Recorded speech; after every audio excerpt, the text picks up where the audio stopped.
नमस्कार दोस्तों, आज हम नई शिक्षा प्रणाली 2020 के बारे में बात करेंगे। वो संपूर्ण जानकारी पर चर्चा करेंगे कि शिक्षा प्रणाली में किस प्रकार के बदलाव आए हैं।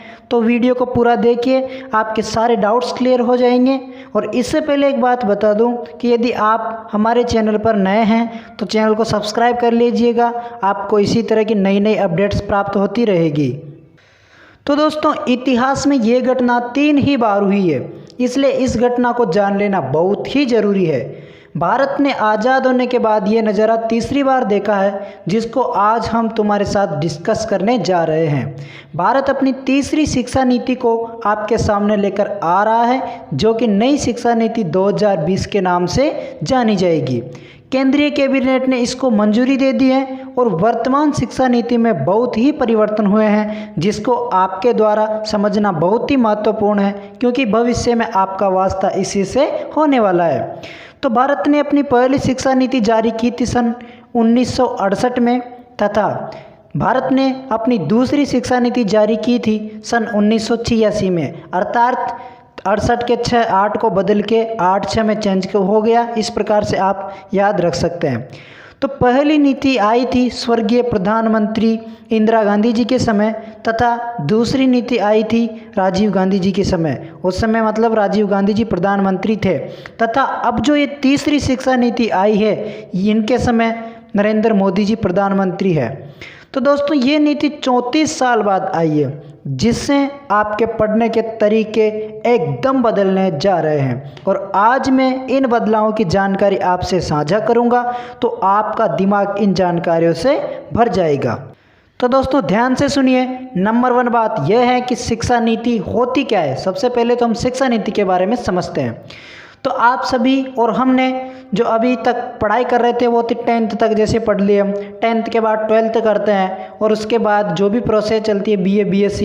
इस शिक्षा नीति को हम जानते हैं 10+2 की पद्धति के नाम से इसे जाना जाता है। लेकिन दोस्तों, अब ये ढांचा बिल्कुल बदल चुका है और ये होने जा रहा है 5+3+3+4, अर्थात 5+3+3+4 का सिस्टम होने जा रहा है। तो पहले तो हम सब जानते हैं कि 10+2 अर्थात 10+2 बराबर 12 साल में हमको 12वीं पास की डिग्री या 12वीं पास हम हो जाते थे। लेकिन अब ये 5+3+3+4 अर्थात 15 साल पढ़ने के बाद हम 12वीं पास कहलाएंगे। अर्थात सरकार ने ये प्लान बनाया है कि जो 15 साल पढ़ाई करने के बाद आपको 12वीं की ही डिग्री मिलेगी। तो दोस्तों, चर्चा करते हैं इस पे। तो इसमें आपको पहले 5 साल में, मतलब जन्म से लेके पहले 5 साल में आपको कक्षा 2 तक पहुंचने का मौका मिलेगा। क्यों?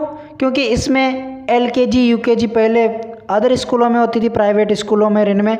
लेकिन अब ये ज़रूरी कर दिया है कि LKG UKG को सरकार अपनी शिक्षा नीति में लेकर आ चुकी है। और जो अभी भी संचालित है, क्यों? क्योंकि जो आंगनबाड़ी के माध्यम से अभी संचालित हो रही है, उसी को LKG UKG के माध्यम से प्रीलिम्स जाना जाता है। तो दोस्तों, इम्पोर्टेंट बात यह है कि इस शिक्षा प्रणाली को संचालित करने वाला मंत्रालय MHRD यानी ministry of human research development, इसका नाम भी बदलकर शिक्षा मंत्रालय कर दिया गया है। जो MHRD है, इसका नाम बदल के क्या कर दिया है? शिक्षा मंत्रालय कर दिया गया है। और दोस्तों, इसके मंत्री हैं, किसके? MHRD के मंत्री, जिनका नाम है रमेश पोखरियाल जी। अब ये शिक्षा मंत्री के नाम से जाने जाएंगे, अर्थात ये शिक्षा मंत्री कहलाएंगे। और अब ये मानव संसाधन विकास मंत्री नहीं कहलाएंगे। ये मंत्रालय पहले भी शिक्षा मंत्रालय हुआ करता था, लेकिन जब राजीव गांधी जी ने इसका नाम MHRD बदल के रख दिया था। MHRD मतलब मानव विकास संसाधन विकास मंत्रालय कर दिया गया था।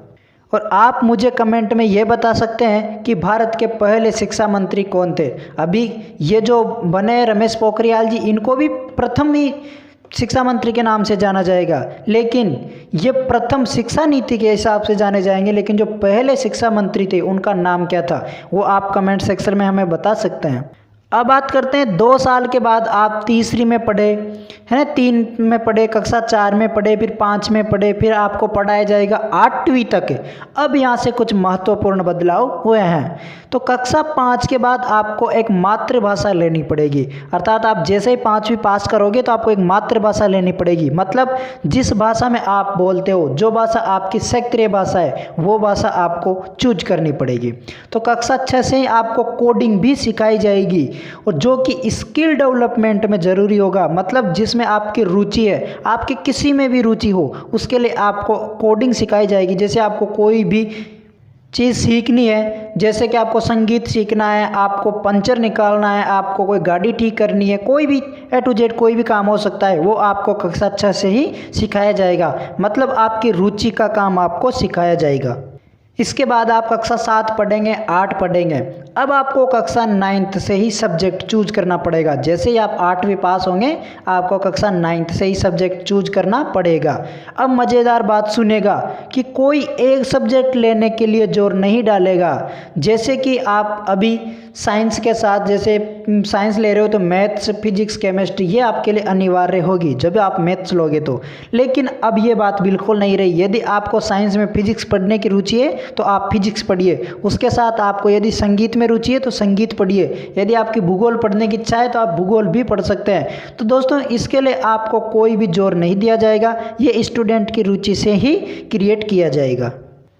अब आप पूछेंगे कि जो 10th का बोर्ड एग्ज़ाम है उसके साथ क्या हुआ? तो भाई साहब, उसके साथ तो बहुत ही गजब हो गया है।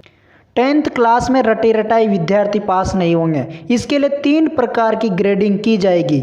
नंबर 1 बात करते हैं, आपके एजुकेशन में आ रहे हैं वो नंबर तो आएंगे ही सही, जो भी आपके जो परीक्षा से नंबर आएंगे वो तो आएंगे ही सही। लेकिन साथ में दूसरी बात कि खुद का विश्लेषण भी भरना है। आपको अपनी मर्जी से खुद का भरना है कि मैंने कितना सीखा, वो नंबर खुद ही देना है। अब आप सोचोगे कि मैं तो अपने लिए पूरे ही नंबर दे दूंगा, लेकिन जैसे आप कहीं भी कंपनी में मान लो इंटरव्यू देने गए, आपने खुद के लिए पूरे नंबर दे रखे हैं और वो आपको 10th तक की कुछ भी चीज़ें पूछेंगे, आपका मूल्यांकन करेंगे, तो जैसे उनको पता लग जाएगा कि ये तो फ्रॉड करके आया है, चल भाई साहब यहाँ से निकलो।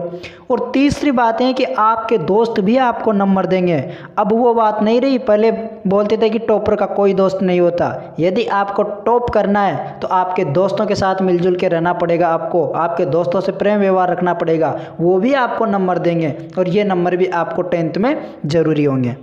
अब आप 12th में आ जाते हैं। तो अब 12th के बाद करना है आपको ग्रेजुएशन, अर्थात पढ़नी है 13वीं, 14वीं, 15वीं। तो दोस्तों, ये भी 2 प्रकार से होगी कि नंबर 1, आप 3 साल का करना चाहते हो ग्रेजुएशन या 4 साल का।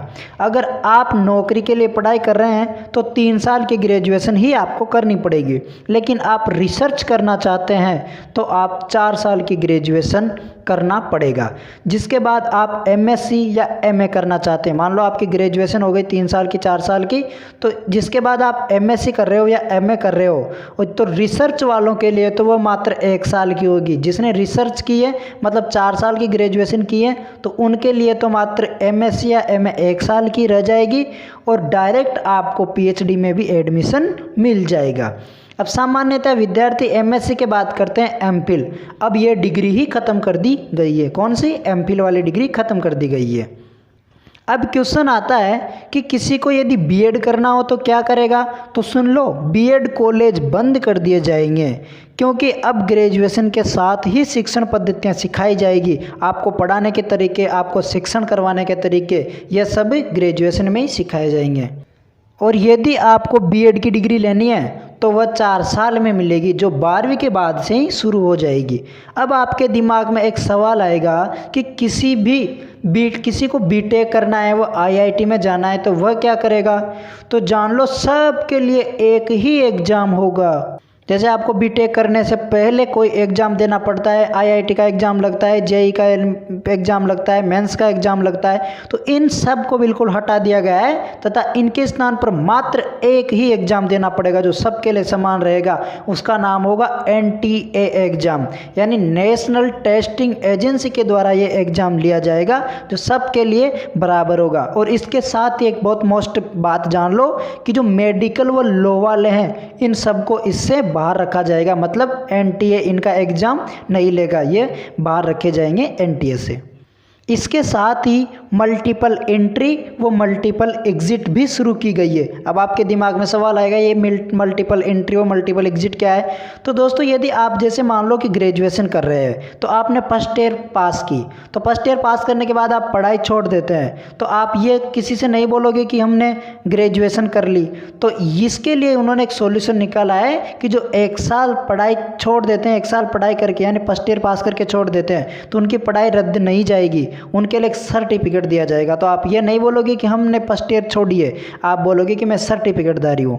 इसके बाद यदि आप पढ़ाई छोड़ के फिर आते हैं और फिर सेकेंड ईयर पास करते हैं तो आपको सेकेंड ईयर के बाद डिप्लोमा दिया जाता है, तो आप ये बोलोगे कि मैं डिप्लोमाधारी हूँ। ये नहीं कह सकते कि मैंने 2 साल तक यानी फर्स्ट ईयर सेकेंड ईयर करके छोड़ी हुई है। तो दोस्तों इसके बाद यदि आप वापस एडमिशन लेते हैं थर्ड ईयर में तो आपको फिर डिग्री दे दी जाएगी, तो आपकी ये 3 साल में ग्रेजुएशन की डिग्री प्राप्त हो जाएगी। तो आपके मन में सवाल आ रहा होगा कि ये कैसी शिक्षा नीति आ गई। तो भाई साहब ये ऐसे ही नहीं आया कि रमेश पोखरियाल जी सो रहे थे और उनको बढ़िया सा सपना आया और शिक्षा नीति निकाल दी, ऐसे नहीं हुआ। इस काम को करने से पहले लगभग 2 लाख बड़े बड़े शिक्षाविदों से सलाह ली गई थी और 4 साल से यह प्रक्रिया चल रही थी और अब जाके ये हमारे सामने आई है।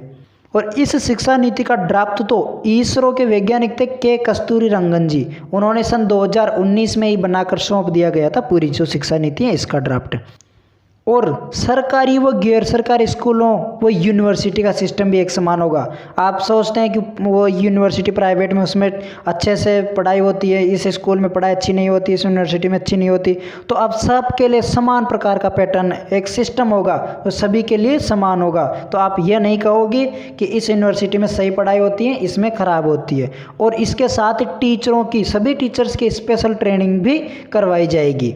और दोस्तों पहले जो जीडीपी का कुल शिक्षा में 4.43% खर्च होता था, जीडीपी का टोटल 4.43% शिक्षा पे खर्च होता था, अब वह बढ़ाकर जीडीपी का कुल 6% खर्च शिक्षा पर किया जाएगा।